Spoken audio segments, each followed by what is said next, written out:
Hello, and welcome to the podcast There Are No Good Games, where we discuss our opinions on past, present, and future games, as well as a whole load of other filler to keep us sane while we wait for a good game to play. Let's begin.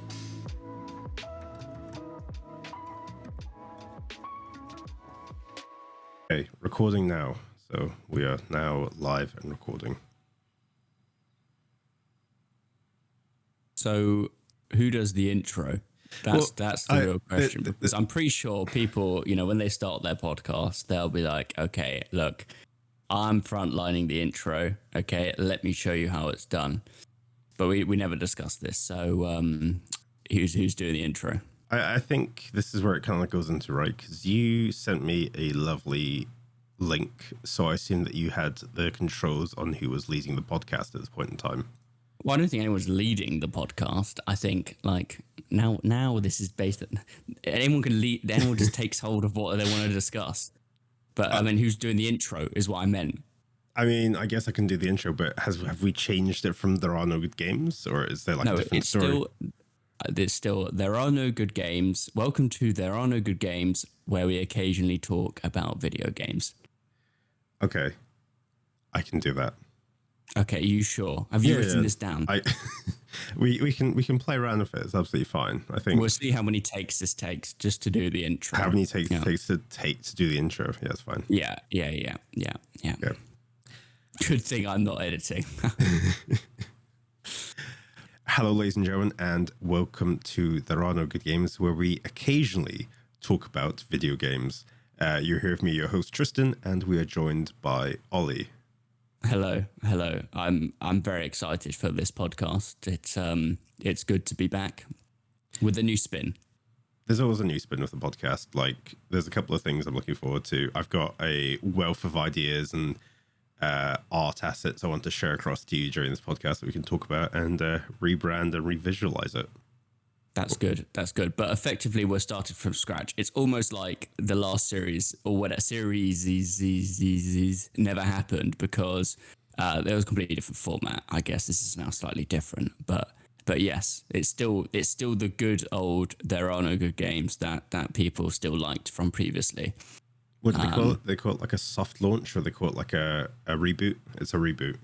I guess so. It's kind of like every video game coming out now, which is like it's the Mortal Kombat 1 of podcasts, basically. I would say that's a pretty fair description. I would say so. I think that's pretty good.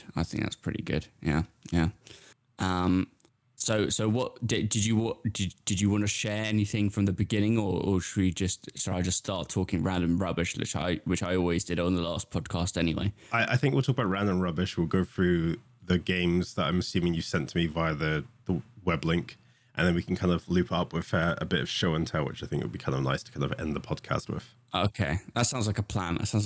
Well, it's not like exactly I want to talk about just like specific games from the link. So effectively, obviously every summer we have what is the equivalent of E3 Summer Games Fest, because E3 is now completely dead in the water. It's definitely never happening again. It was only a couple of days ago from the recording that they announced that like even the tourist board in San Francisco is not even it's been removed from the 2024-2025 list. So it's never happening again. We have Summer Games Fest, which I like anyway. I think it's better. I mean, it's not like I was going to San Francisco anyway to play any of these games. So the online presence is much better. But there used to be E3 Recap, but they've rebranded themselves because it is no longer E3. It's just called Games Recap now. And they're providing a lovely list here of games that have been announced this summer, all the different showcases that have been going on. It's a good website. It's always been around, like I said, but they've just kind of rebranded for now the new kind of era of announcements. But obviously there's some key games that have been announced over the summer. Some of them which are coming out this year. In fact, most of the ones I've listed here probably are coming out this year. I mean, obviously Starfield is the big one this summer because obviously it comes out. It comes out 5th of September or 6th of September, but if you buy the special edition, you get it on the 1st of September. So that's that. No one really talks about that because everyone's just kind of accepted that is a good idea because people are going to buy that anyway. But obviously, there's games which I've been excited about. So things like Alan Wake 2, which I think comes out next year. Payday 3, which comes out this year, and a couple of other ones I wanted to bring out, which are kind of like highlights from the showcase. But obviously, Starfield coming out later this year. Bethesda are now owned by Microsoft. So I think this is the first game from the Microsoft owned era, I think. And supposedly Microsoft have been kind of a bit more involved in the making of Starfield than any other, than what people probably expect. Is that a good thing? I see. Well, I guess we'll find out. I guess, but no doubt it is. I would say it probably is a positive thing because I don't think they're not interfering to like change the game. What I've heard is like the whole like Xbox Microsoft QA team are basically have just been on Starfield the last at least number of months. So that's clearly a positive on that side of things. But you watched I sent you this showcase. I watched it live, but you watched it on the YouTube recording. What was your initial thoughts, I guess, of that showcase? So I'm very skeptical of I think all Bethesda games currently. I don't know why. I don't know what kind of prompted me to that. Maybe it was Fallout, but I was kind of skeptical going, they've over-egged it. They pulled like a Fable here, and it's not going to be as good as what they lived up to. I watched it, and I was like, okay, there's some combat. Let's cut to the space stuff because that's my favorite. Eventually, we got there, and to be fair, I was pretty. I think impressed is probably the right way of phrasing it. Like, I've never seen anything look so good and kind of feed in stuff because they were doing like the space combat. And I was like, oh, it's going to be like space combat, shoot stuff, destroy stuff, shoot stuff, destroy stuff. That's going to be it. And then they were like, you can dock with enemy ships. And I was like, ooh, okay, you got me. And it's like, you can now shoot out certain systems of ships as well. And I was like, ooh, this is giving me like some nostalgic FTL kind of feels. And I'm definitely down for this now. So very shortly, I'll be pre-ordering it 5 days ahead so I can get 5 days extra game time. Of course, as is the modern time. I think you're right. I think like things you mentioned there, like space combat. I mean, like the space combat thing was actually the last thing I kind of thought about in this game, even though it is a space game. Because Bethesda games, they're known for their story, their quests, and that's kind of what I'm kind of into. I like just being able to go off and there's like a gazillion side quests just go off and you're doing the main story. But I think what Starfield is and what they kind of showed off, it's so many different games into one. It's that kind of exploration game on foot, that exploration game in space, that space battle game, the kind of this economy game going on, a base building game. There's a whole load of this stuff kind of plugged into it. Yeah, no, I think I'm going to say something very controversial. Sorry to cut you off. It kind of feels how I wanted No Man's Sky to be. But I think No Man's Sky is the exploration, right? Yeah. I think that's what it's part of. I know they've now added base building to No Man's Sky, but who does base building better? Well, if we compare like the Fallout system or even just the Fallout 76 system, which I guess is Fallout 4 plus, it's still fun to do. And it probably makes more sense in this kind of base building for Starfield, because if I recall back to base building Fallout 4, yes, you can like build, furniture kind of made sense, but actually building buildings was kind of naff, I felt like in Fallout 4. The only thing that felt good for the base building was actually I think it's the Vault Tech, I think it's a DLC where you can build your own vault, and that felt good. And as I imagine it, I feel like those kind of pieces that go together kind of make up what Starfield base building will be. I think like that is probably what it will look like. So I'm hopeful for it, for that side of things. Exploration wise, well, the graphics will probably be better. Like I think there's more into this than No Man's Sky, which is odd to say because No Man's Sky is based on exploration, but this only has only 1,000 planets. They've made a cut-off limit, and someone has gone through and made sure each planet is its own thing. It's although it's procedurally generated to start with, it's handcrafted and changed. for each one. So they're still unique and there still is randomness in it, but someone has gone in and fudged the numbers to actually look like they're proper planets. Sorry, go for it. I was going to say, but the only thing that I think is massively different is that, like, in No Man's Sky, every planet I think has some sort of like creatures on it and its own like flora and that kind of thing connection. But in this one, I think it's actually only like 30% of the planets have some form of life on it, or maybe it could be even less than that, which is still a lot. So that's still like 300 out of the 1,000 planets, but I think there are definitely significant changes and differences from No Man's Sky to Starfield exploration and base building. Yeah, I think the best way to describe it is like Starfield feels more like a more realized version of No Man's Sky.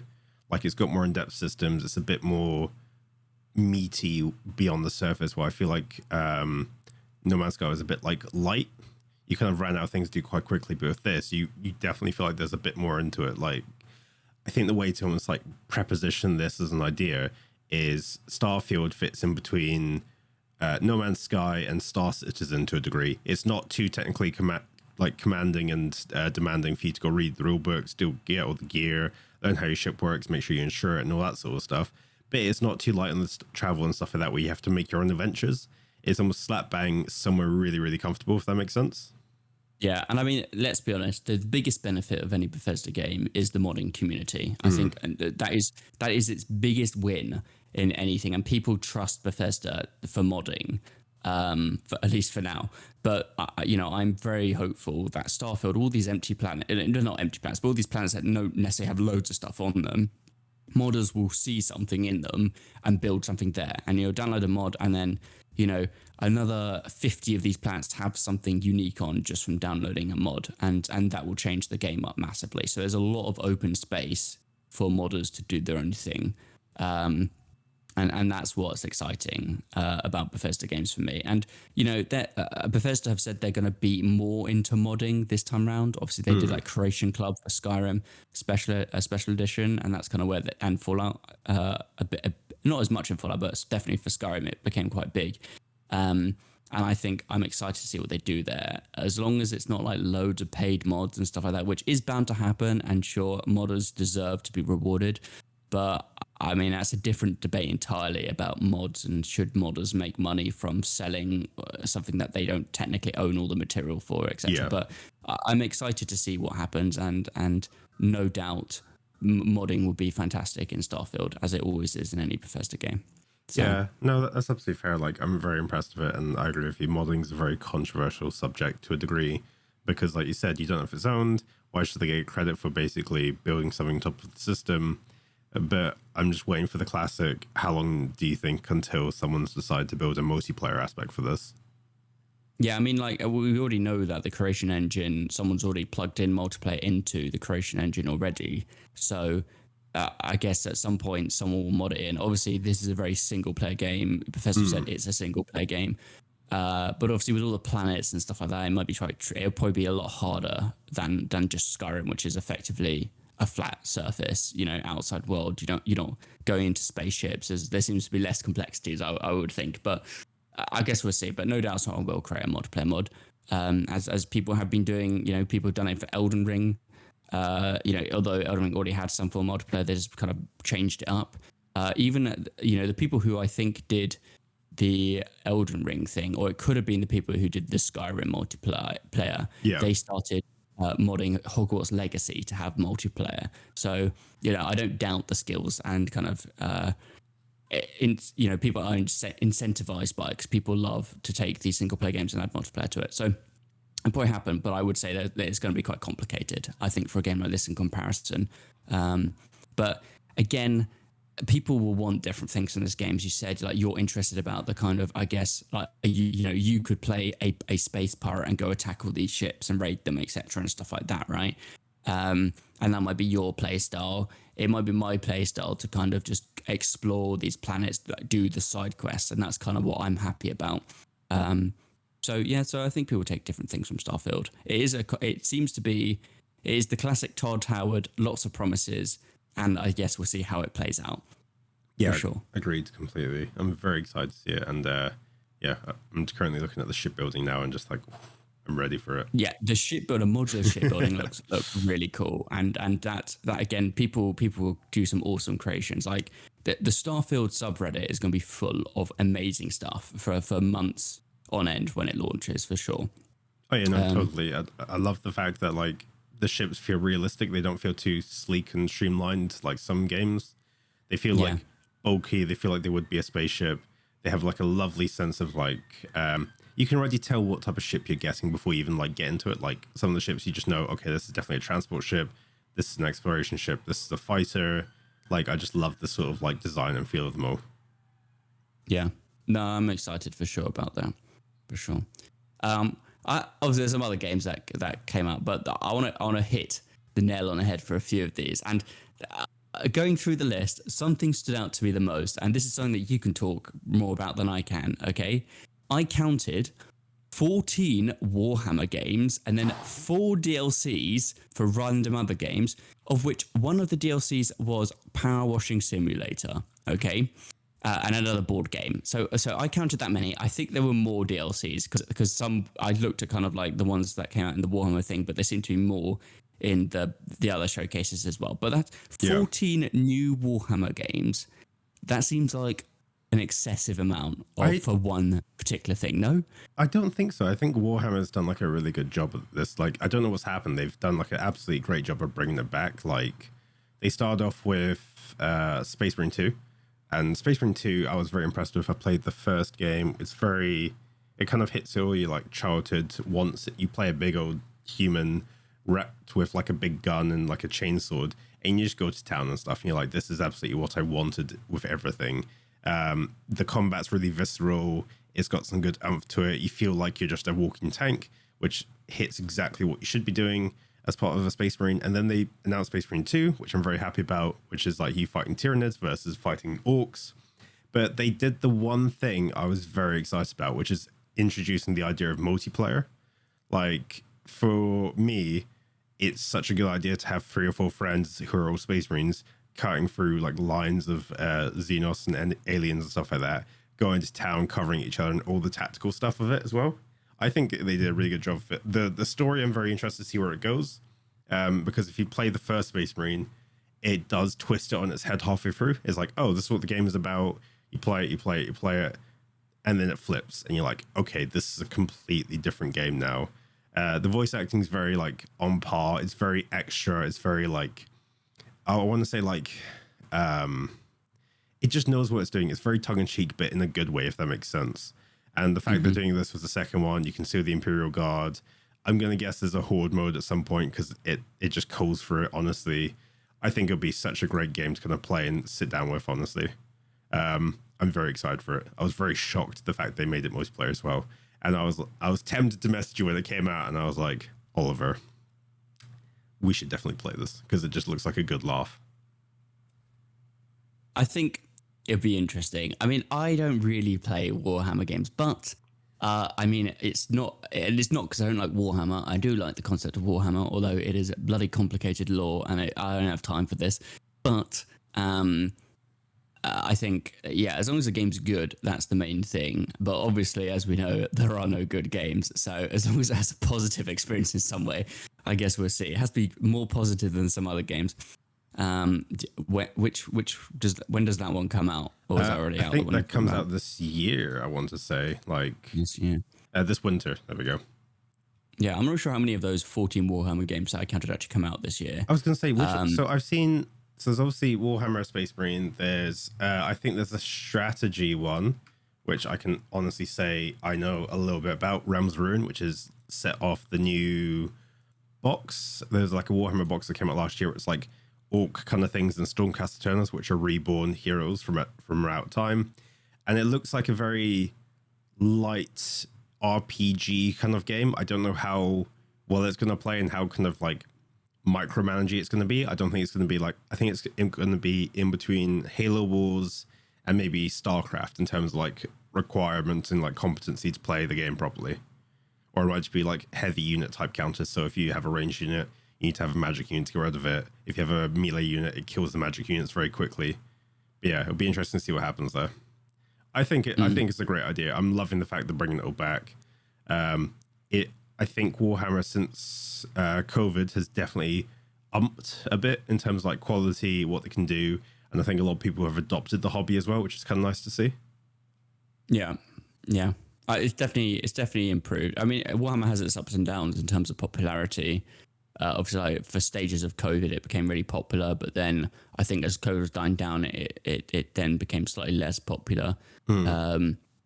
And so, yeah, I think the game thing's interesting. I do think that the problem, one reason why I mention this is because I think it's because Games Workshop, their licensing is quite good. They're very happy. I think at one stage they were really kind of like not happy to license out anything. They were really strict on it, but now they seem to have gone completely the opposite direction. So, like I said, I think DLC for Power Wash Simulator, Warhammer 1, okay, great. Snow Runner is another one that seems to have one as well. So it does seem like they're pushing the boundaries, I think, of where Warhammer can go. But we'll see. I guess I just worry it can be too much and it will become a meme.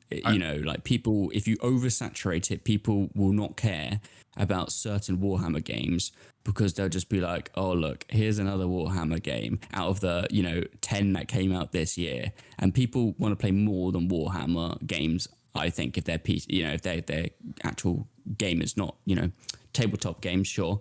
But for actual the video games, I think there is a limit to how far it can go. I agree, but I think they've done a good amount. So they've covered off their strategy game. They've covered off like a tabletop RPG with Rogue Trader, and they've covered off their like third-person shooter with Space Marine 2, and then finally they've done their first-person shooter, which is Bolt Gun.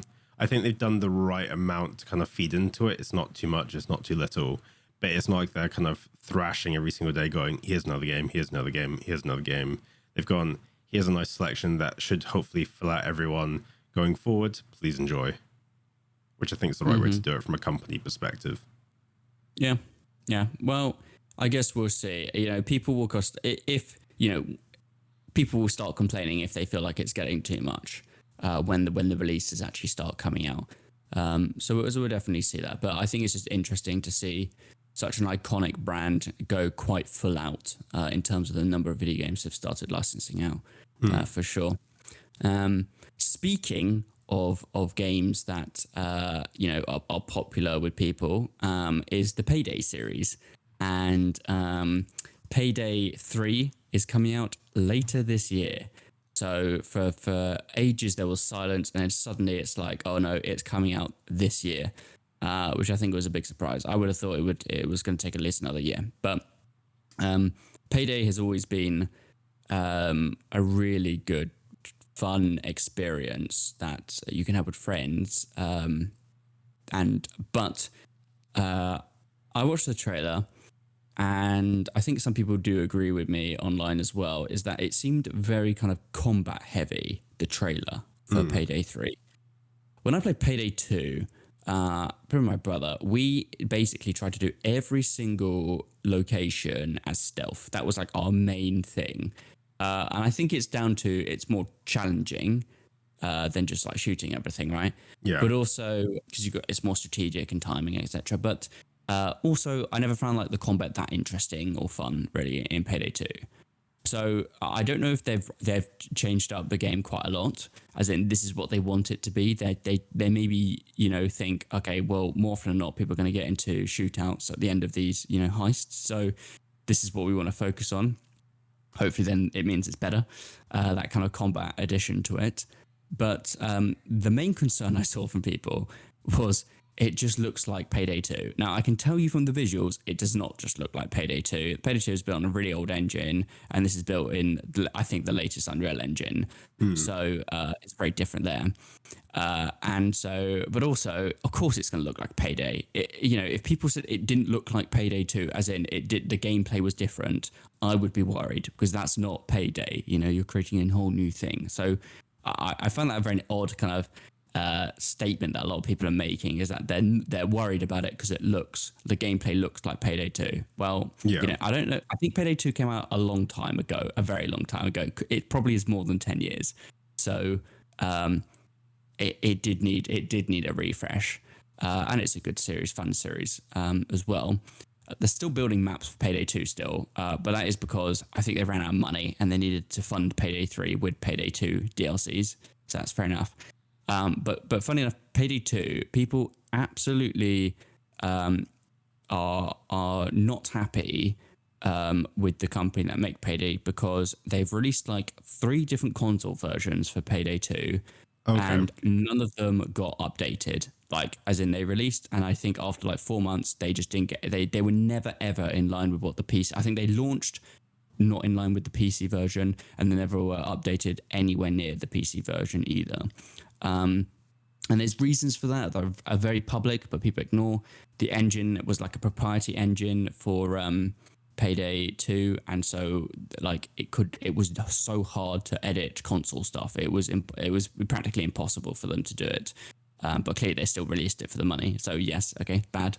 But this is built in Unreal Engine. Unreal Engine is built, for consoles, for PC, to have that kind of multi-platform aspect. So I think people who are console players who will be playing Payday on a console, I wouldn't worry about the horror stories of Payday 2, because I just don't think it equates to the same thing. And the company's been very open about that recently, saying that it's not going to be the same, which is all words, sure. But I think with the understanding of the problems they had previously, it shouldn't happen again.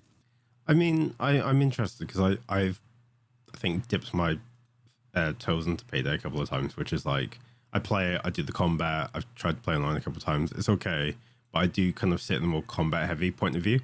It does look like Payday. It seems to feel like Payday from like the gameplay aspect so far. I'm interested to see what they kind of do with it and change with it. There seems to be a couple more kind of feels and looks to it, which is nice. But yeah, I'm interested to see how it plays realistically. Like, they seem to have included some additional classes from like the police side of things, of like the brutes. They've added some more gadgets that you can now use. But yeah, no, I remember playing it previously and I just kind of did all the combat. So for me, it looks kind of fun. The fact you can upgrade your guns and scopes looks kind of good as well. And I think they've definitely customized it. The question is, do you think they'll do like any story aspects to it, out of curiosity? Well, they did for Payday 2. They kind of had an overarching story. So like from map to map, it kind of was telling a story, and that's how like the four kind of main, I can't remember any of their names, it's been so long, but the 4 main people, they kind of, that's how they retired into it. Basically, they retired from following this story. So there probably be some overarching story, but I don't think they'll go. I think it would be weird for them to do like a proper story mode, because I think the thing with Payday is it's about replayability, and especially like the multiplayer aspect. Like, you just want to replay maps, do new challenges, do it different ways. I think the thing they should have concentrated the most on is making maps more interesting and more varied. So you can, you build the bank. Obviously, the shell of the bank is always the same. And they did this in Payday 2 occasionally on a few maps where the layout was slightly different, and it meant that you had to change up what you did, or, cameras were in certain locations, like, and that was, maybe that could be random instead of it being fixed between 3 different setups. Basically, I think the more that happens, the better that game is, because that's where that's where the fun of Payday is, the replayability. And as I think with that, it'll be better, but we'll see. No, exactly. They've hardly released anything about like what they've actually. I mean, they've released like the trailer, obviously, and they have started to do these kind of like devlogs things, which are quite cool. But we're still waiting for a lot of the key information to see exactly what the game is about and what their kind of key focus in development has been. So I'm looking forward to finding that out for sure. Yeah, no, it'd be good. I'm interested here, and I'll definitely give it a couple of goes when it comes out eventually. Yeah, September, I think. So I was going to talk about Microsoft Flight Simulator, but I did not want to talk about this for as long as the other games. But there's a reason why I wanted to bring this up, is that in 2020, Microsoft released what is the latest Microsoft Flight Simulator. And it was designed to do, very heavy microtransactions. People could buy planes and this and this, whatever. And for people who play Microsoft Flight Simulator previously, it was a big kind of, it's a simulator. People did it for flight simulator, practice, or to like actually fly the plane, because they enjoy actually flying planes or learning to fly, whatever it might be. But that game has changed massively because of the Game Pass, and it being on Game Pass and it being on console. where it's a lot more kind of, you play with an Xbox controller. So it's become a bit more casual, but still has all those interesting things in it for PC. And I'm sure on console, I've never really paid attention to actually how the controls work on console, but they're releasing Microsoft Flight Simulator 2024. And we should have really seen this coming because they named the last one 2020 when it came out. But that was just kind of like, well, all the other flight simulators had years and, they're just trying to in keeping with it. I thought it was, this is Microsoft Flight Simulator for a long time, especially with the tech they designed. It didn't really need much more. They could have just added content to it. But they are doing like effectively a new whole release for all these updates. And their trailer they had focused heavily on a lot of these kind of casual things that, yes, could be fun for people who enjoy Microsoft Flight Simulator. But I just felt like it is 100% targeted for that console market. So I'm a bit kind of miffed by that. It was a big surprise when, I saw the trailer and I thought, wow, okay, they're adding all this new stuff to Flight Sim. That's cool. Clearly to make it, beef up the game a lot more. But no, it's an entirely different game. Same tech and everything. I can't, they might have updated it slightly, but it's pretty still top end what is in the current Microsoft Flight Simulator. So I find that re-release a point of discussion is like, should have they done that? Does this mean that are we now going to be in the whole, oh, well, I don't know, I should probably skip this year's one because in 2028 it's going to be much better now. I feel like that's an issue that could come across with it. I mean, I think some of the ideas are quite promising. So like the cargo transport, the crane stuff, the picking up hurt hikers and stuff like that makes quite cool, like the cargo ops and stuff like that. I think that's like a nice way of doing it. The only thing I'm kind of agreeing with you with is like the charter service and the skydiving thing. I don't think that makes as much sense, but I do like the idea of like giving a bit more oomph and challenge to it. Like the glider stuff seems quite fun. It'd be cool if you could do like even the scientific research and filming and stuff like that. It sounds good. And it's kind of nice to see a couple of differences to it, because I think and I probably fit into the casual bit here, so I apologize profusely. I kind of went, cool, I've flown. I'm now going to try and land. Cool. Now what? Does that make sense? Yeah, like I wasn't a big fan of the online stuff. Looking for. Yeah, that's what you need, the missions effectively, which is what this new game they're making is. It seems very mission focused, which is cool, and it gives people something to do. So they're clearly solving an issue which they found, and you've just said there that was the issue, is that you didn't really see a need, because it's not like you're not the type of person to go into it and go like, great, I'm going to fly an EasyJet flight from Manchester to Schiphol, Amsterdam. Like that's not your thing. I have done that a few times, but that's because of the enjoyment of flying, that aircraft and doing that flight pattern like it is in real life. And that's, that's what I wanted to do. But I can see that's not gonna fly with people on console who are a bit more casual. They don't want to do that. They want to. And especially when they can't add like the liveries and stuff like that, like people on PC can, I can see, it is more, I want to be a firefighter in the sky kind of thing. I want to fly a helicopter, to do these missions. And that's cool. And I think that's all well and good. I think they're not bad ideas, but I think that it did not need to be a new game. They should have just updated the latest one with the mission system. No, I agree. That's it clearly is the same engine and everything. It's no different. They've just added content and renamed it. Yeah, that's a little cheeky. So I'll give you that one, honestly. But yeah, I think the content bit's really good. It's a nice thing. I thought you were initially going to talk about the June expansion for Flight Simulator. Honestly. I don't know. I don't know about that one really. As in, like, I don't think I don't understand it. is basically I don't understand why it's a thing. I think for me, Microsoft Flight Simulator falls into a very weird niche of people. A lot of people like flying stuff and flying planes, but the issue is I think they fall into the same bracket as me, which is after 4 or 5 hours and trying to bounce your plane off the ground and see if it works, or trying to flip a 747 into like a loop. You kind of run out of things to do. So I think they're trying to pad up for the more casual players and kind of broaden their market, which I think could be interesting, especially if you want to do like some.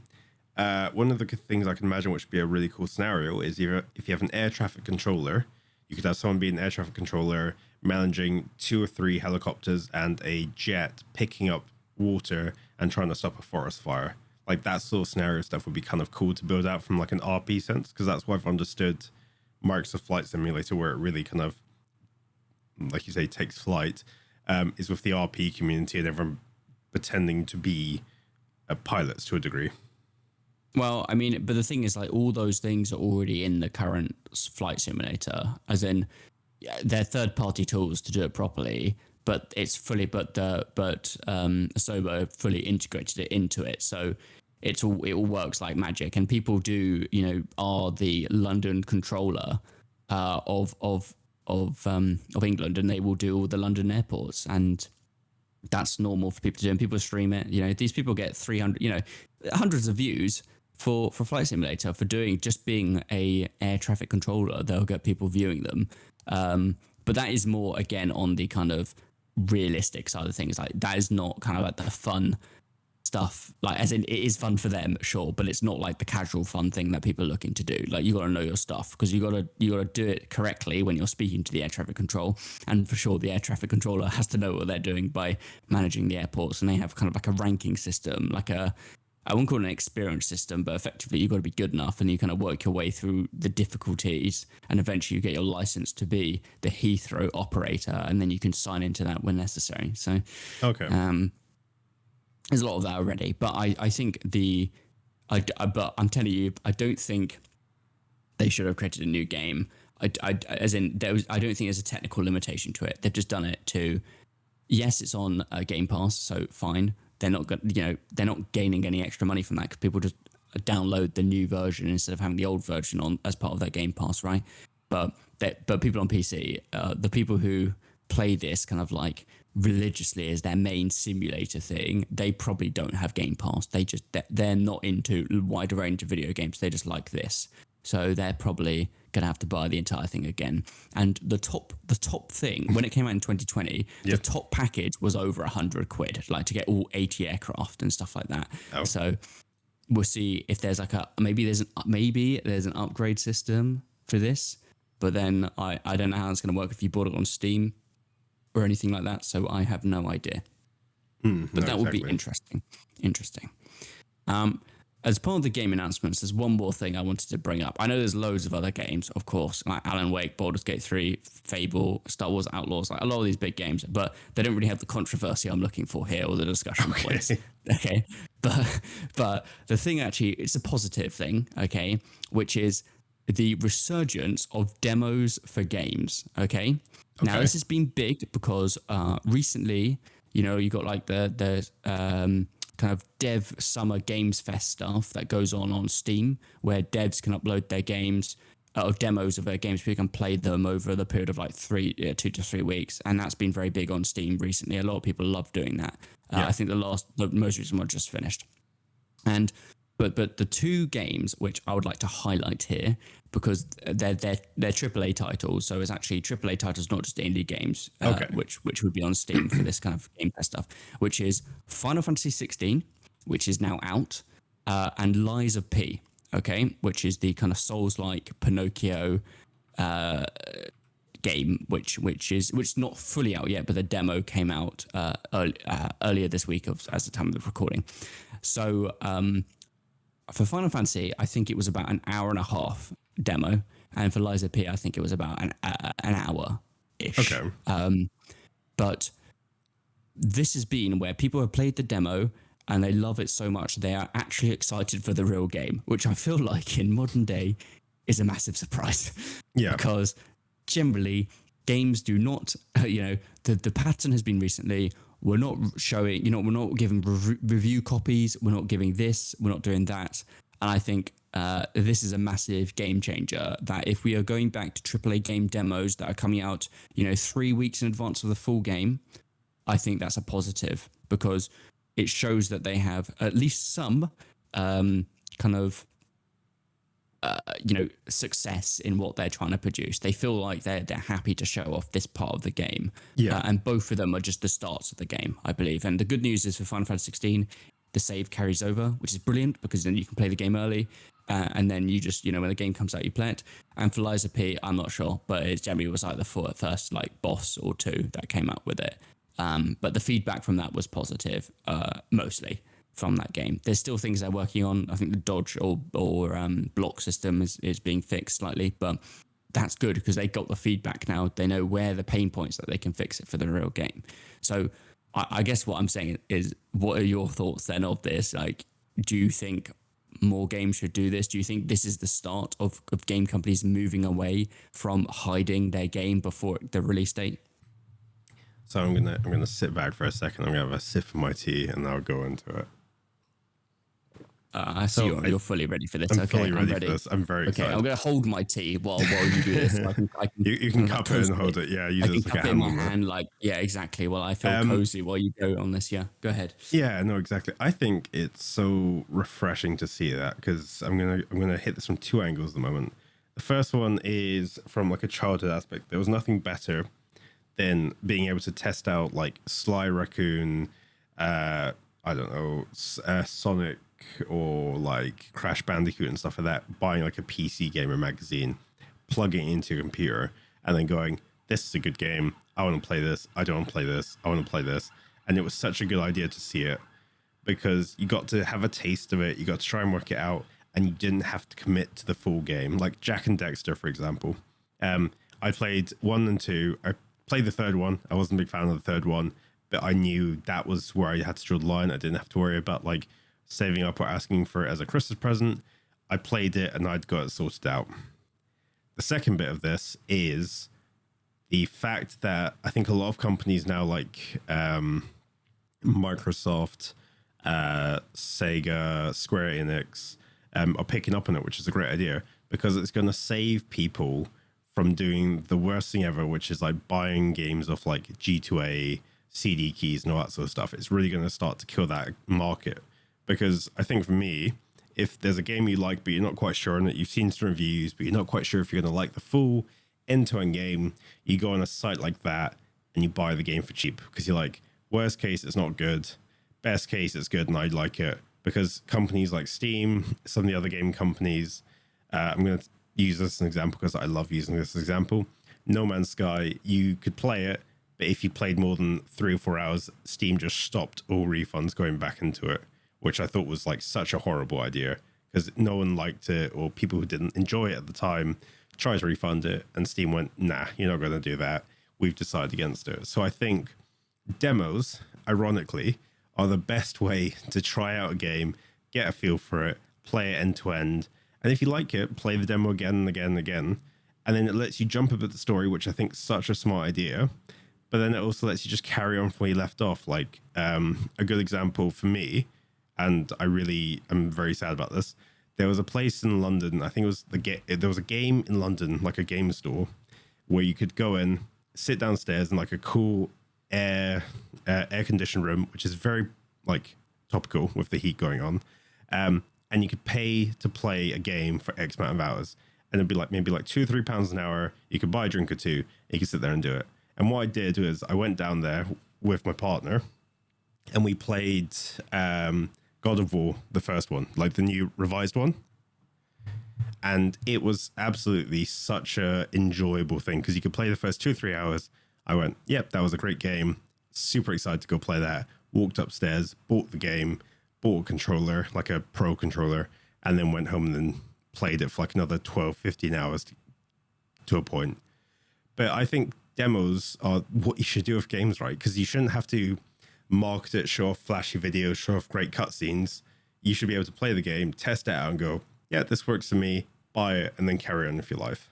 It's like, I don't get why they dropped it. I get maybe from like a download perspective from like internet, or not being able to have the CDs for it anymore. But yeah, redoing this is such a smart idea. Very happy they've re-picked up on it. Genius. Yeah, I mean, the good news is for like Final Fantasy, the bad news is it's PlayStation only, right? It is coming to PC, but it's definitely a PlayStation exclusive to start off with. So clearly, like, people were able to download that, and that because obviously the PlayStation has both the kind of digital PlayStation where it has no disc and one that does. So obviously it needed to support downloads, and internet's getting faster. Not for me, but it is for most people in the first, in the main era that we live in now.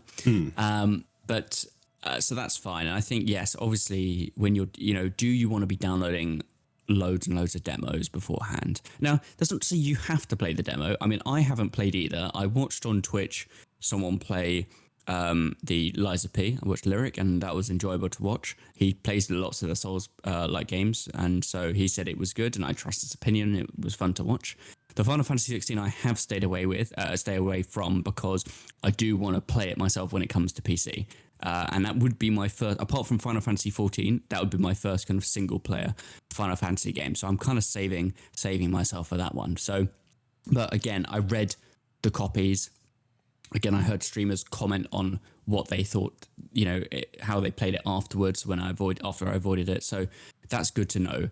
And I think it's shown a positive that maybe game developers can spend more time on the demo.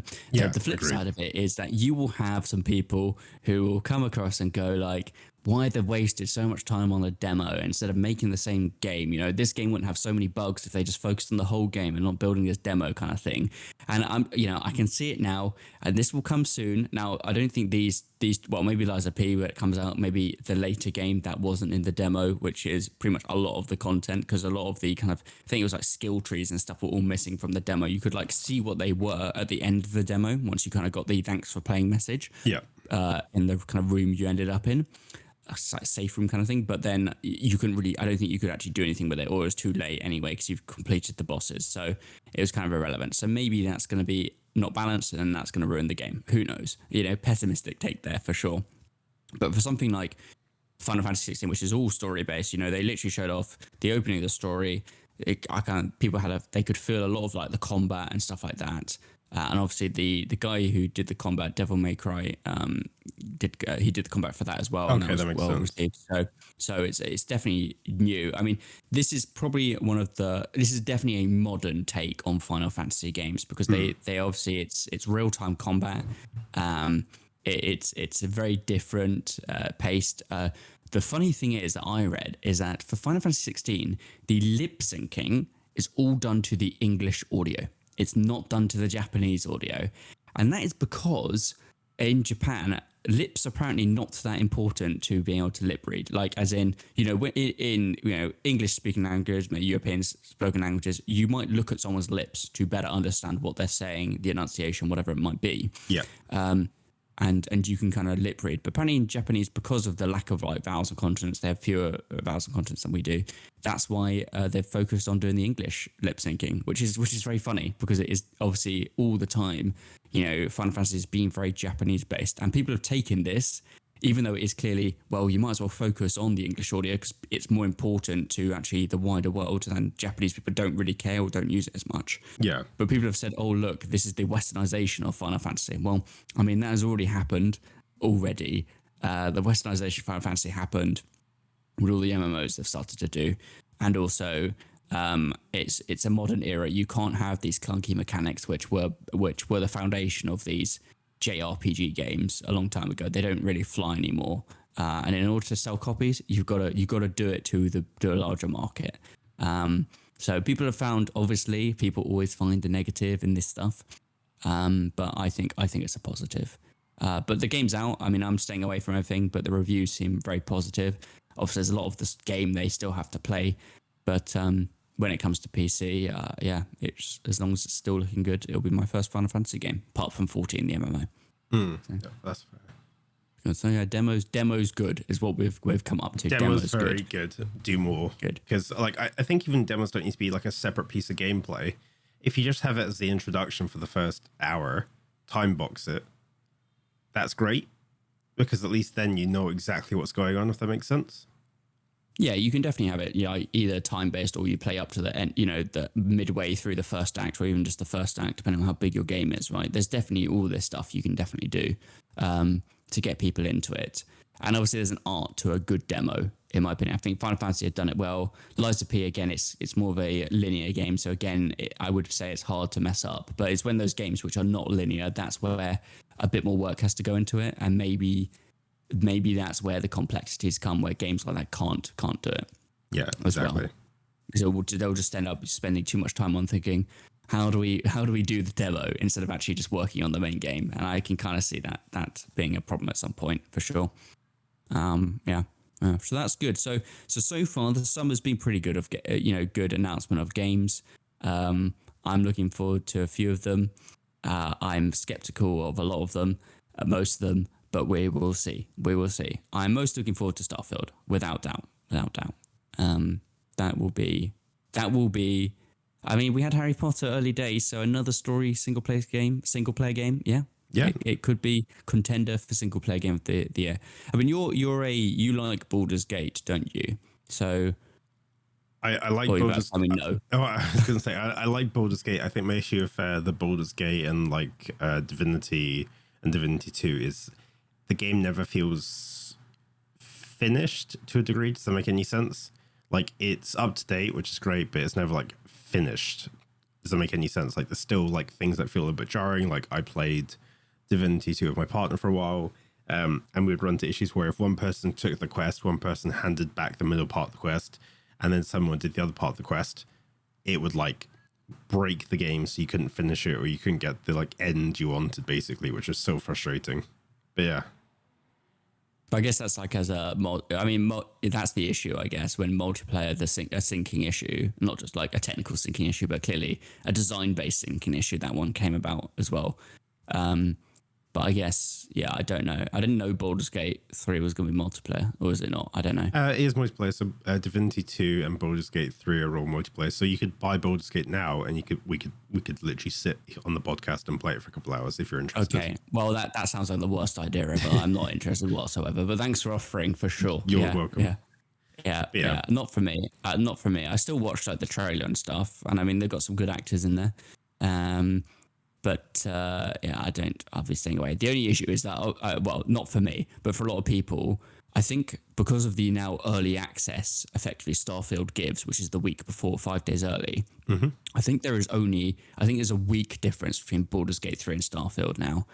And obviously Baldur's Gate 3 is probably quite a big game based on the story and the type of game it is. And obviously Starfield's massive. So I think a lot of people are now thinking, oh no, how am I going to play both of these in September so close to each other, along with all these other games? I think Payday is September as well. There's so many games coming out in the latter half of this year that is going to be a massive cluster of what people want to play. I mean, I'll be sticking to Starfield for a very long time. That will be my game.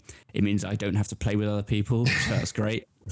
Yeah, because you love multiplayer games, so that'd be nice. Yeah, of course. Yeah. I think for me, like, it's just like, how can I say this nicely? It's a good time to play games. Like, the nice thing is with like 3 or 4 games coming out back to back, you can literally just take your time and just pace it out very slowly from one to the other. Like, I do like doing that sort of stuff with games. Like, I think a good example is I played Space Marine like 4 years after it came out, and it was one of the best things I've ever done because I played it. There was no one bothering me. I didn't have to like rush through it because I feel like I wasn't going to like lose it. But I could just play it, and it was just super fun, super well like done. And then I got to like I didn't have to deal with any day one issues of the game as well, which is also nice and a good idea realistically. Yes, I mean, as long as those day one issues were fixed. I mean, I'm sure there's games, and maybe there's still issues in games like that still are not fixed because the developers either couldn't do it or they were busy doing something else, right? Too busy releasing DLC. So I think the act of you can wait for a game. I don't think, I think it's very easy for us to say, we've got to pre-order Starfield so you can play 5 days early. Well, that's a risky move because the game could still be broken. It doesn't matter how much QA has been put into it. It's a Bethesda game. It's bound to happen. It's the nature of their engine that they've got. But Skyrim, and Fallout both have those mods that basically fix a lot of their bugs in the game. So the thing I would be most interested to see is if Bethesda actually focus on fixing the bugs more than whatever obviously the same people who fix bugs do not work on the DLC content. They're not the same people. So there is no argument of, oh wow, they're too busy releasing DLC. That's not true. They're different people. But are those people now working on the Elder Scrolls, the Elder Scrolls 7, or 6? It's 6, isn't it? I'm getting ahead of myself. Yeah, the Elder Scrolls 6. So we'll have to wait and see that one. But we'll see. But games that come out, I mean, this is this is not the first podcast topic that we should do. So we'll leave it for another one. But obviously, you are a big person to say you shouldn't change review scores just because a game fixes itself. You've kind of always stood by that comment, and obviously I disagree. But we'll leave that for another whole episode of discussion on fair. Whether, you know, because I think there's a lot of real life analogies that aren't video games that also you could say, well, you know, if you release a chocolate bar and it's bad and then they change the recipe later to fix itself, it's still probably unlikely to buy the chocolate bar again. So it's not the same thing. Anyway, we'll leave that analogy and that topic for another. I'm just pointing out that you very quickly got like a couple of jabs, and then you're just like, okay, we're done now. We're done. I'm sorry. Okay, we're done now with this topic. No, that's fine. We're done with the topic. That's fine. I'm happy to agree with that. I just laughed at how you throw in a good couple of jabs. And you're like, okay, we're done now. We're done with the topic. Okay, we're done with that topic. We'll come back to it later. I'll sweep it under the rug for now, and hope no one ever mentions it again. Put it back in this cage, basically. Yeah. So obviously, I feel like we've done our game bit now. So I was going to move on to loads of random rubbish I was going to bring up. So was there anything you wanted to bring up, or you said you wanted to show off something to me, or? I'll get to that in a bit. I was going to talk about Armoured Core 6 because I know you like a good bit of Souls games to a degree when you finish them. I think Armoured Core 6... A mech game, classic. I'm ready to listen to your...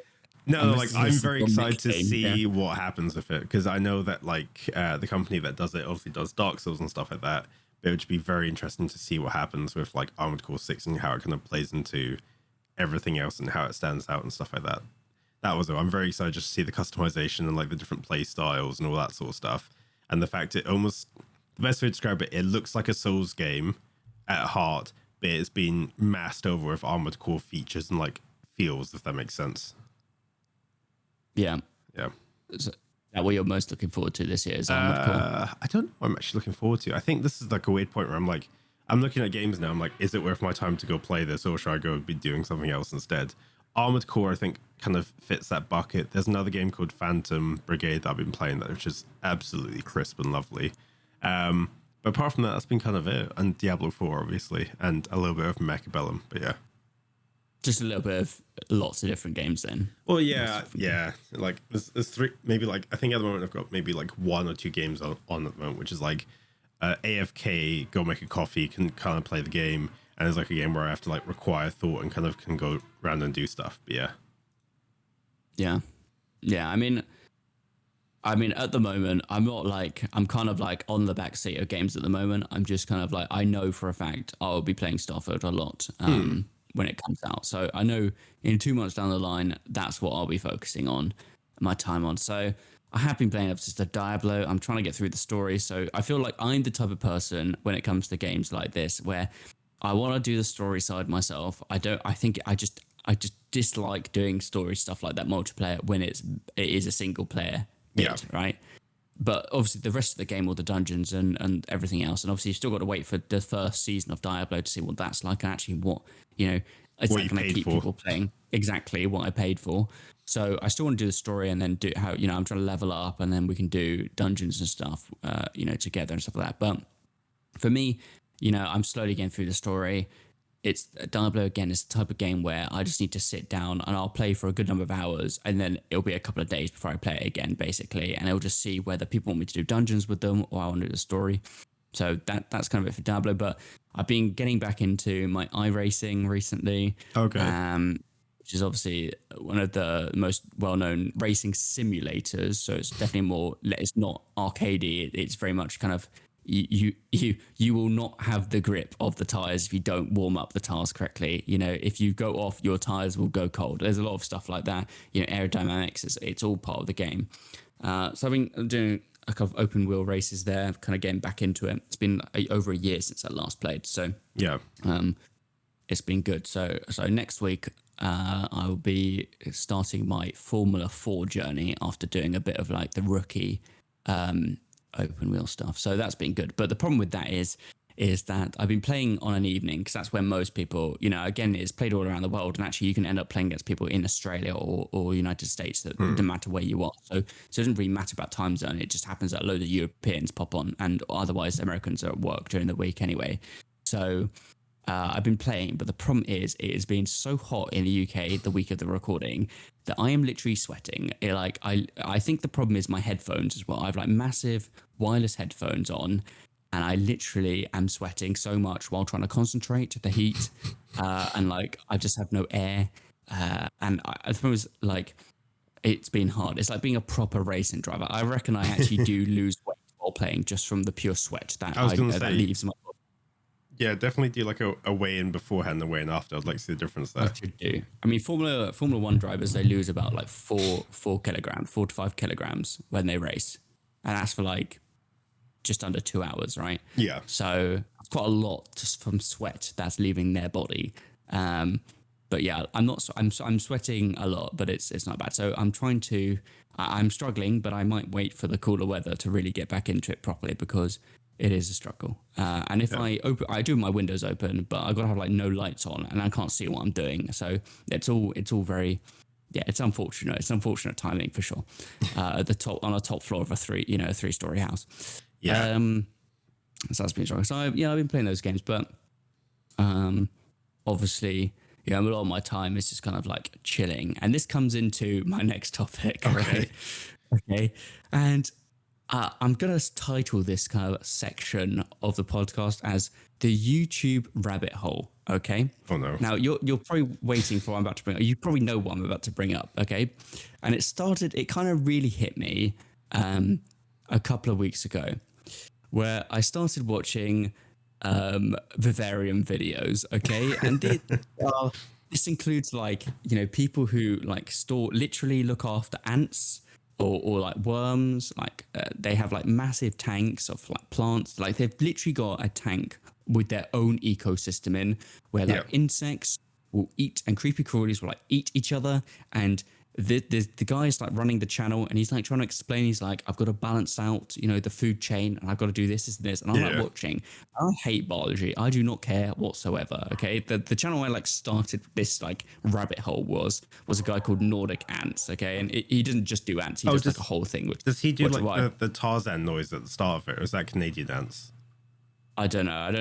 I don't know who. No, I don't know that one. I don't think that's the Canadian Ants guy either, who I have watched as well. But this Nordic Ants guy, he lived in Indonesia, so the Nordic part is beyond me of like where that comes from. He probably is from a Norwegian country.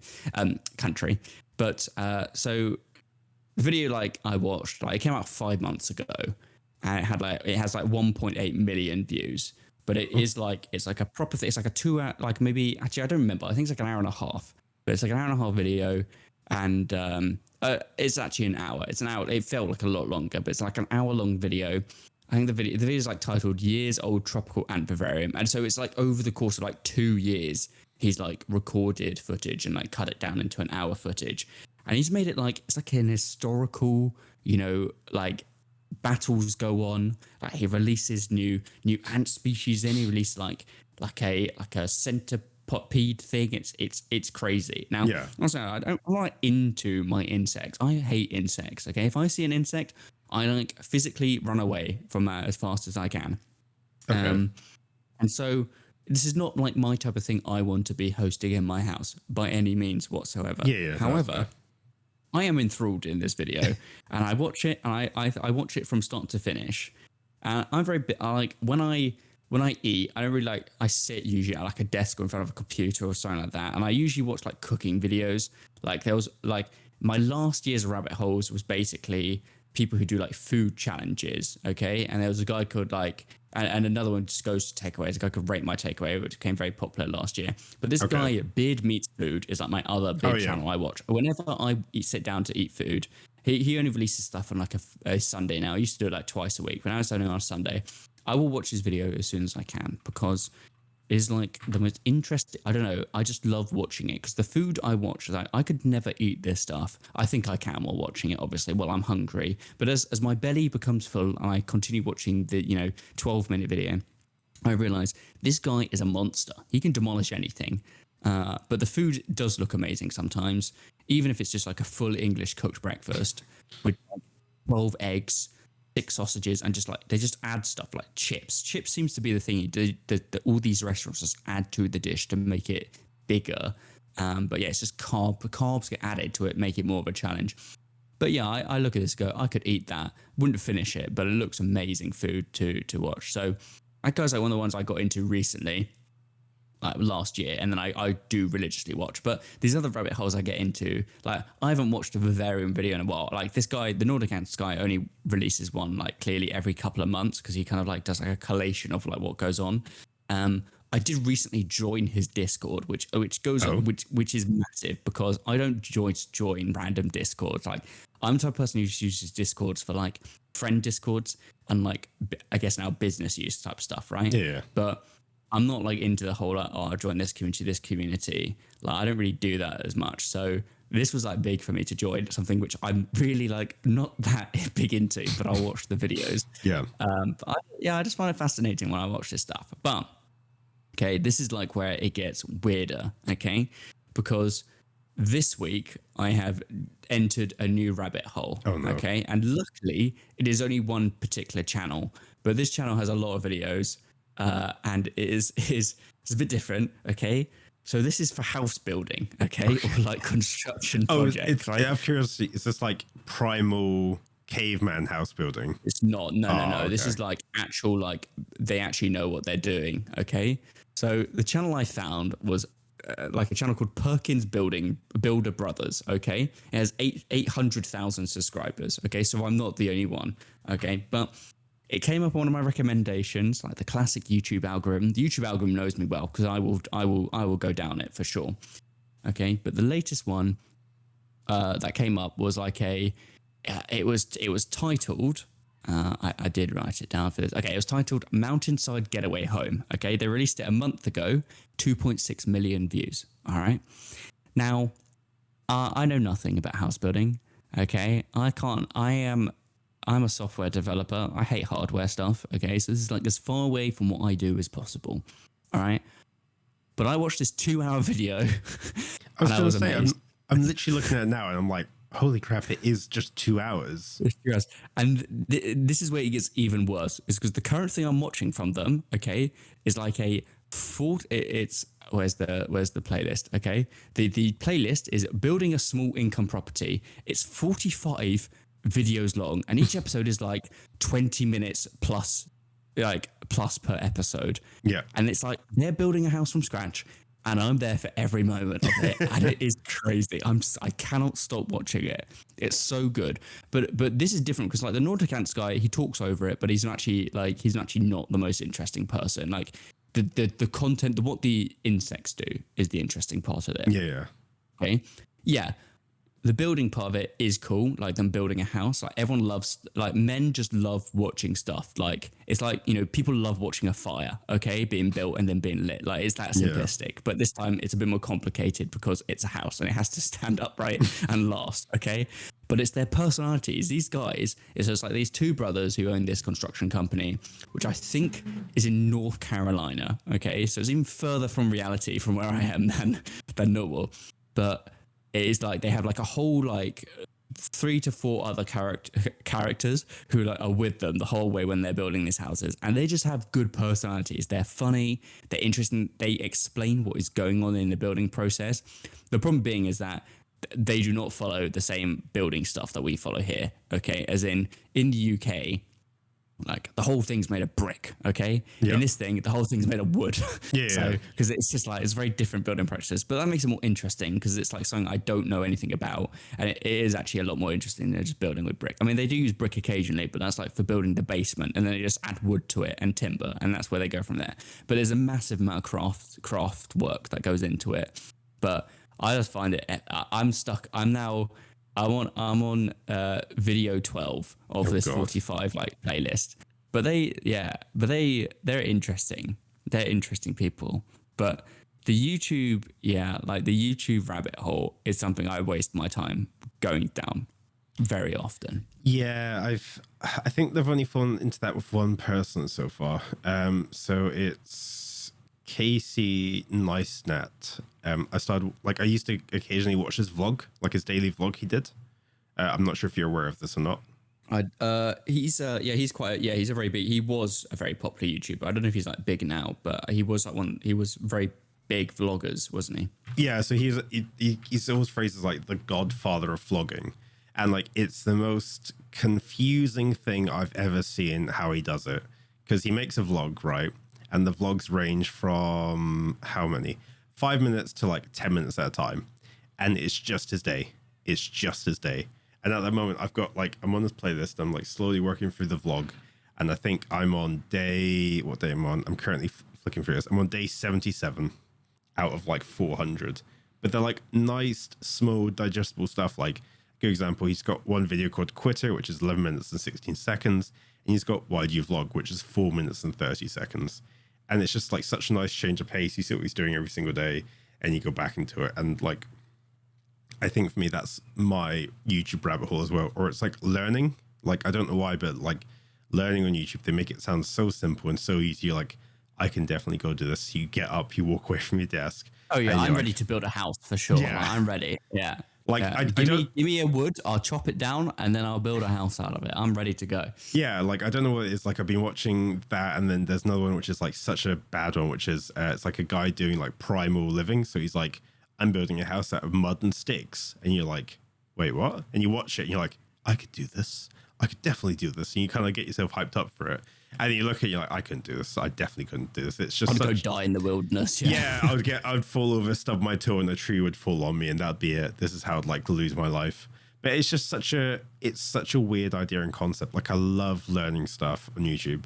I struggle with like content stuff to a degree, but I do like, I think there's a couple of channels where it's like funny game compilations, vlogs, and learning. Those are my three kryptonites on YouTube. Ants Candor was, I've kind of weaned myself off it after a period of time though. You think it's an addiction, do you? Oh, it definitely is, because it gives you like I think YouTube's addiction, because it's like, it's a form of escapism to a degree. It gives you a good dopamine hit because you feel happy and they know what they're doing. And then you just kind of listening and listening and listening and watching and watching and watching. And you're like, just one more. And then before you know it, you've binged like 2 or 3 hours on YouTube before. And it's just such a bad way of doing it. Yeah, I think YouTube is, it's massive. There's so many videos on there, but it is, the problem with YouTube is, and it's the YouTube algorithm, is that sometimes it works out really well. As in, I don't know why they thought I wanted to see a, hillside, mountainside getaway home being built from scratch. I don't know where they thought that data was important. Like they gained that data to know, let's feed him this one. He's going to love it, right? Yeah. So I think it's really crazy that sometimes, that Vivarium video, I don't think I ever searched anything related to that once. So I don't know how, again, I got that. It wasn't like sometimes where I'll go on like Reddit or I'll be on Twitter and someone will post like a link to a video and I think, that's great. This is cool. I'll watch it and then I'll get into it and I'll click their channel and I'll start watching more ones. And that's also a very viable way to go down the YouTube rabbit hole. But it's not like the same as just like you're watching, I'll be watching the food, Beard Meets Food, and then suddenly I'll be recommended how to build a house. And I'll go watch that. And then I'll just get more recommendations for that until I'm deep into watching that series. And then suddenly I'll be recommended something completely different.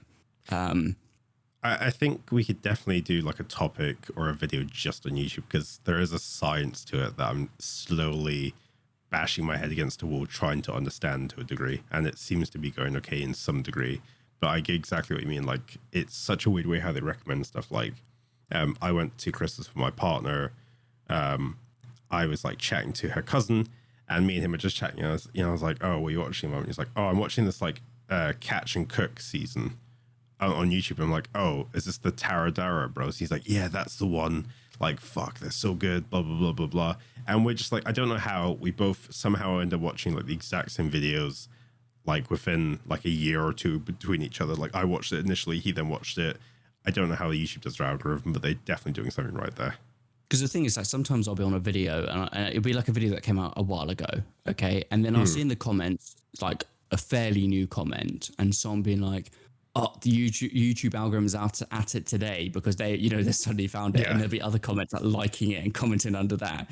And you'll be like, "Oh, well, same for me." Like, clearly something this got put in a feed for a lot of people. But like, for example, I'm on this episode I've got open on another tab. Okay, I just literally scrolled down on the right hand side of YouTube. You've got all your recommendations and what it wants you to watch. Okay, so no doubt a lot of them are like from the same channel, but a lot of them are also like other building ones which are related. Makes sense to it. Okay. Yeah. But then I've got like I played 100 Days of Dredge, okay, which came out 13 days ago. It's gaming related, so I guess it hits some mark on my YouTube stuff, but I don't know why that is relevant to me. But that's an hour-long video, 13 days ago, 800k views. So, okay, so if I suddenly thought, great, I got an hour to spend, I'm going to go watch that and see what someone did 100 Days in Dredge was like. Great. Asmongold plays Diablo 4 for the first time. Okay, right? Then it gets slightly more weird. The 1 billion open TTD battle royal compilation from the Spiffing Brit. Okay, yeah. I don't know where that came. Sleepyhead Passion Pit piano cover, which has 6.2k views 8 years ago. Okay, why is a video from 8 years ago with that small amount of views being pushed to me? I don't know. But Sleepyhead does slap though. I do like a good bit of Passion Pit. This piano Pit. cover could be good. So, but yeah, it is crazy that some of these things get put like that. That music video, for example. If I'm not the only one today gets pushed that video could go from 8k to 100k in the space of 3 days just because the algorithm pushed it up. And it's something must cause it, but it's a mystery to anyone who knows, who thinks about it, because I just don't get it. And later down the line, I get racing videos, which have nothing to do with this. There's live streams for races, which I would have watched for last Saturday from similar channels. It clearly picks some stuff. Okay, artisan sourdough bread processed from start to finish. Okay, 3 years ago, 4.9 million views, 1 hour video. That is now something completely new again. But I could be oh, that sounds interesting. I'm going to go watch bread being cooked for an hour. I just don't get it. But that's the type of thing I would click on and I'd watch. And then suddenly next week, I'll come on the podcast and be like, do you know what I learned how to do this? Hot crust buns, And I watched a 2-hour video about the history of hot crust buns. And that's the thing that happens. That's what you'll be recommended. And it's just odd. It's funny to me. Yeah. Write in to the podcast if you also have weird theft. Do we have an email for this podcast yet? It will be coming up probably. I'm going to try. There are no good games at gmail.com. Okay. If that's not our email, Tristan will edit that out and add the real one. I think it'll probably be there are no good games at tv.com. At tv.com. I don't. Give me a second here. You're really challenging me here at the second. I've thrown you off by creating emails on the spot. I'm you have. This is there are no good games at dungeoneers.tv. Exactly. There we go. Okay. There we go. That's winner, chicken dinner. That's a pretty long email. I think, this is working this out as well. What about podcast at dungeoneers.tv? So then people don't have to type out a long sentence. Okay. So we'll keep this in. I'm sure Tristan can't be bothered to edit the last bit out. So if you have anything that you want to, if we mentioned anything you want to add on, it's podcasts. Is it podcast or podcasts? It'll be podcasts.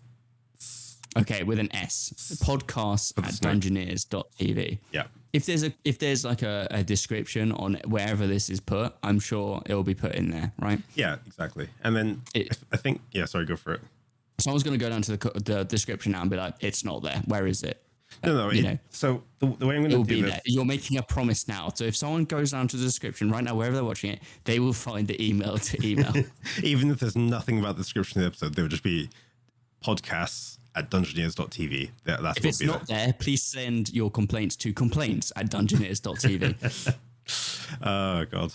I think that actually falls nicely into the next topic I want to discuss, actually. So I don't know if you're still looking at my screen, perchance. I have not watched it once, but I will. I was looking at the videos as you were talking about them and all that sort of stuff. So we've got a little bit of show and tell going on. Okay. So as you know, we've been working. Well, I've funded someone to go do some work for us. Okay. So if you look at my screen, hopefully you can see that now. There you go. I can. So you've got yourself and myself. I'm asking him to redo some of the bits and bobs of it just for context. I think you're on the left, I'm on the right, if that makes sense. That makes sense. And my hair is a bit lighter. Yeah. Okay, cool. So, there's moi attempting to paint something. That's like his screen tests and stuff like that he's been doing. And then there's yourself, who's currently doing some coding, because that's what you do. Classic. That is what I do. Spend all my time doing. Yeah. If I find this, though, this is what I'm really happy about, actually. So he's just sent me this. Where is it? Let me grab it here. Is it going to pop up? I really hope it is. There we go. That's your room. Yeah. Nice. So I thought that was really cool. It's like good. I like it. It's nicely done. It kind of has a fit. It kind of goes with the vibe of what we're doing here. And then this is what he's trying to do on top of it, basically. Nice. So he's done it like a proper anime. Yeah, I know. Well, it basically said, I want a lo-fi thing where basically we can slap stuff over the screens. So when we're doing the podcast and stuff like that, if you want to go play Dredge for an hour or go watch stuff, you can have it on the screen happening. And then we can just like watch it in the background, if that makes sense. I see. So that you can just add like memes to the screens as we're discussing. So as I mentioned, Dredge, like you'll pick up me like scrolling through my YouTube recommendations and stuff like that, basically. I see. Exactly. And the idea would be like there'll be like a little blood take talking thing that I can probably link up to the sound and have it like talking over there while playing a game. Or if one of us is like doing less talking, it can work vice versa. So basically, that's the idea of what we've been working on. But it'll be like a 10-second constant loop, and it'll be like a seamless loop as well.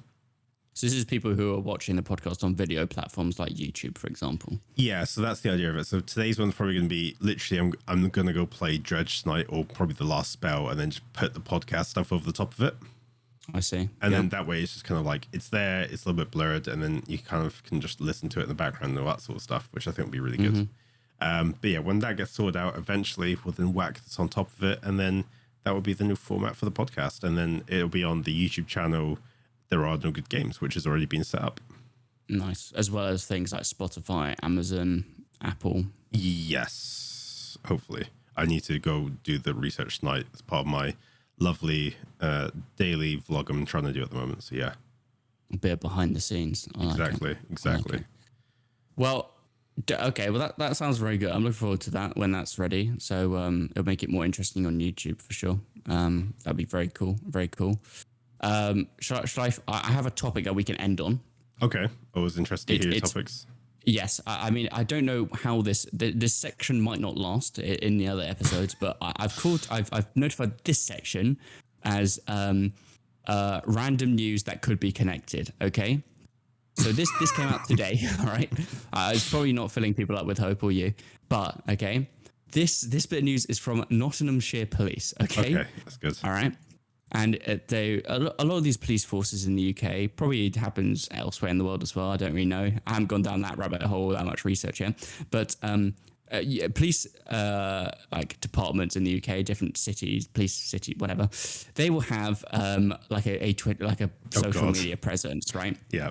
And this one, it's kind of like the classic, like you might have had it like in The Wire or something like that, where they're like, we got to show some coke on the table. You know, that's what we got to show from our raid. You know, it's a bit less like that in the UK.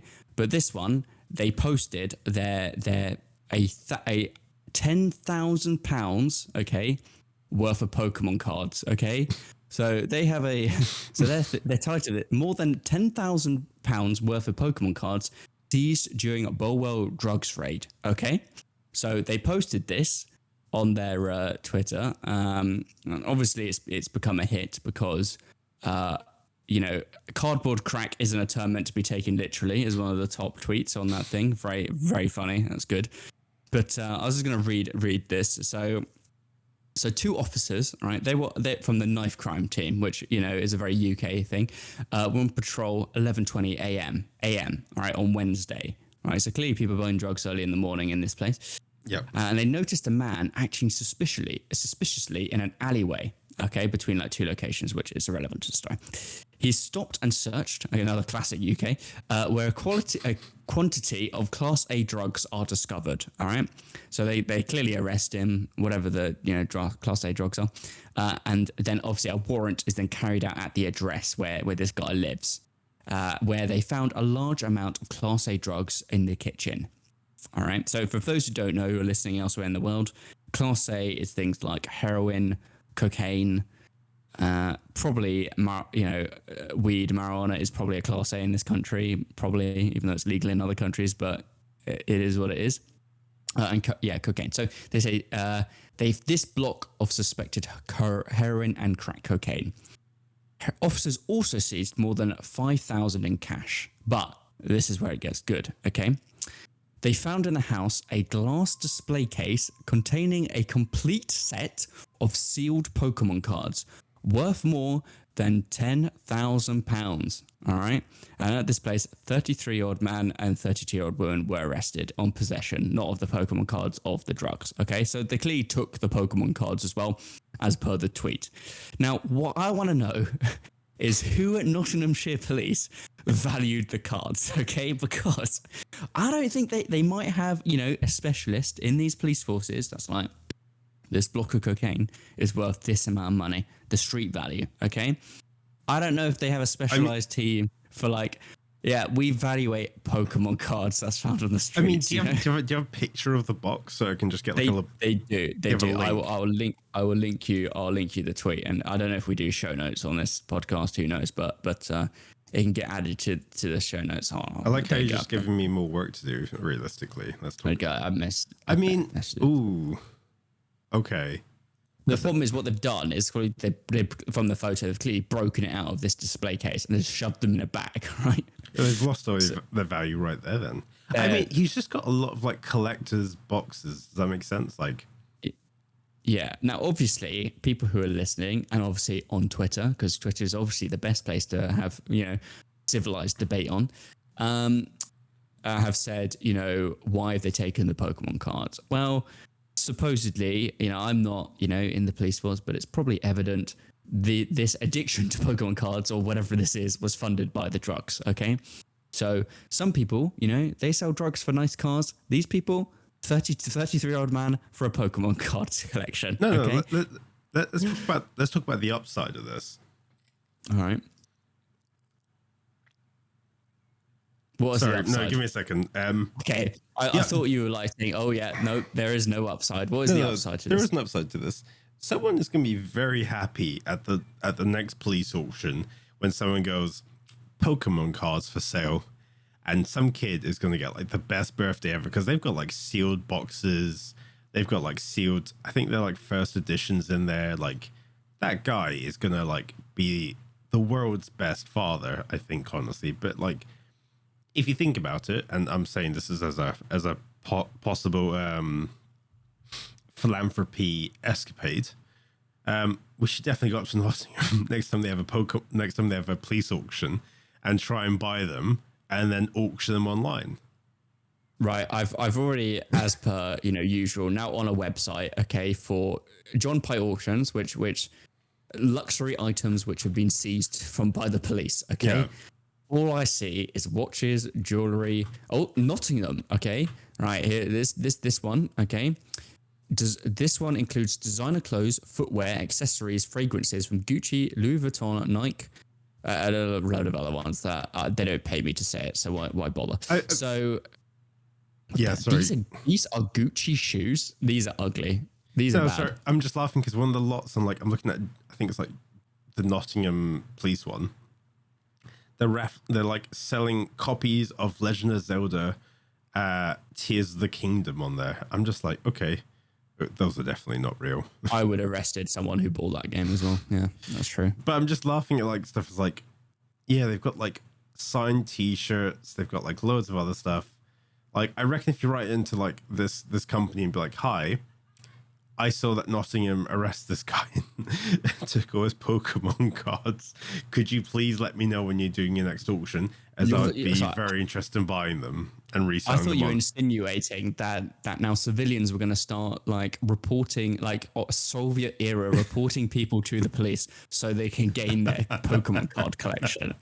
We've got to find some dirt on this guy so they can confiscate his Pokemon cards so we can have them. Is that what you're basically saying? No, I'm not saying that. Which means if we write into this that sounds like a lot weird. It sounds smart. I was going to say it's a smart idea, but if you're clearly not wanting it, I'll take credit for it because that sounds like a very smart idea. No, what I was going to say is I'm sure if you write to this auction company and go, hey, I heard you guys are selling the Pokemon. I heard that police arrested this guy for this. Are they selling his Pokemon cards, or are you going to auction off his Pokemon cards? Because don't take this the wrong way. There's Lego on here, and this set is definitely worth like There's a Hornby set as well. Yeah. I'm just really enjoying the fact there's like this much of it's like there's some nice suitcases. There's a Canon lens, like a bougie, like proper like red ring Canon lens. There's like a live bidding for this stuff. What's it got? There you go, flight control stick. I don't need a flight control stick. No, but you get what I mean. Why? Where did this? What was this flight control stick? Maybe this guy was using it to control drones to smuggle drugs into a prison. You never know. Like, I don't know whether the morality of me getting that flight stick is good enough. You know. But have you ever woken up and got? I don't think they probably will not say where they got these items on the auction. They won't say we arrested this guy for we took a like less coke. Right, in terms of street value from this guy than we did Pokemon cards. I know, I'm laughing at like, do you want to Lucrucier? I don't know what that is. It's just like, it looks like a. I don't think I'm going to be buying stuff from a police auction. I don't. Why would I want a used casserole dish from? They could have cooked meth in that. You never know. Like I don't know. Like.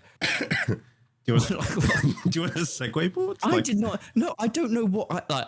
Honestly, when I thought police auction, I thought cars. You know, I did not really go into. I know we looked into it, but you know, cars were on my top list. I thought cars is where it's at. I think it's in Germany now. I think it's in Germany where they're now suggesting that they're going to, if you like a court going like over the speed limit too many times, they'll confiscate your car and auction it off. Yeah, I think that's probably a wise idea. That is crazy. That's a crazy idea. No, but like, it depends how like bad you're doing it. I'm not pro speeding, obviously. I just want to put that out there. But I think it's crazy to confiscate someone's car for going over the speed limit twice and then being like, I'm sorry, we're taking your 60 grand car off you and auction it away from you. So just from going like 5 miles off the speed limit twice, you've lost your 60 grand car. Also, I don't know what's happened. Like, I'm looking at the auction side at the moment because this is the rabbit hole now we're down in. I think someone like definitely either sees like a tech shop because it's like iPad covers, USB-C charged for Apple, MagSafe charged for Apple, Magic keyboards, AirPods wireless cases, battery packs, chargers. Are these real? Like, are they actually official Apple products? Yeah, no, look, they're like all Apple products. So they've got like the kit to it.